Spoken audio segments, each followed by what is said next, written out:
In our first story of the evening, President of Fishermen and Friends of the Sea, Gary Aboud, is accusing state-owned Petrotrin of knowing about the recently reported leak in a tank at its Pointe-a-Pierre operations since 2003.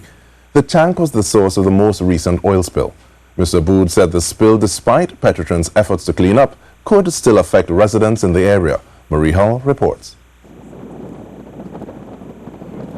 An accusation by the president of Fishermen and Friends of the Sea that the most recent oil leak reported at Pointe-a-Pierre is not new. Mr. Aboud told C News he's currently in talks with other parties where he can present evidence that the leak, which resulted in Sunday's oil spill, was previously reported. All the way back in 2003, it was reported that this tank, number 70, had a leak. It was known that this tank, and it was reported in the reports that we have copies of, that this tank was a high risk, because if a small leak exists in a tank and the tank contains 150,000 barrels of oil, if that small leak ruptures, a lot of oil would be discharged. According to Mr. Aboud, another major concern of the group is that the tank is close to the shoreline and the hospital. Inside those tanks, the hydrocarbon contains heavy quantities of sulfur, vanadium, nickel, and nitrogen, some of which are flammable, some of which are dangerous toxins and heavy metals. Now, the public is not aware that this tank is dangerously close to the hospital and also dangerously close to the shoreline. So there are real risks that the country faces. Meanwhile, in a media release, the Oil Fields Workers Trade Union called on the government to consider its proposal for immediate restructuring of the management of Petrotrin.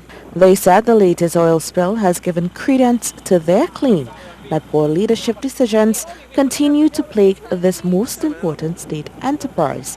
On Tuesday, Petrotrin said estimates from the Incident Command Center indicate that approximately 300 barrels have entered the sea, and tidal conditions suggest that the oil is heading in a southwesterly direction. Petrotrin said it will continue ongoing activities to contain and recover the oil and minimize impact to the environment. Marie Hall, C News. Meanwhile, Member of Parliament for Pointe-a-Pierre, Dr. David Lee, is calling for a full investigation into the Petrotrin oil spill.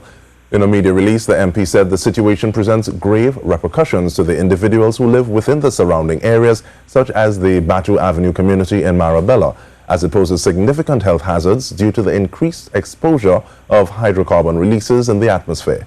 He asked if Petrotrin has sought to offer any medical outreach to the surrounding communities to ascertain the level of risk posed to the health of residents. Dr. Lee also hopes that the authorities will communicate with the local Fishermen Association to inform them of the extent of the spill. Minister of Energy and Energy Industries Franklin Can was today asked in the Senate whether the health of residents had been affected by the spill. With regards medical attention, there is very little people who sought medical attention based on the oil spill. On Sunday there were about 5 people that were treated for just a little nausea at the Augustus Long Hospital. But the biggest risk really now is to the marine environment, and we are containing the spill. We're trying to protect the mangrove. As you saw on the newspaper today on the headline, there's a pelican that was soaked in oil.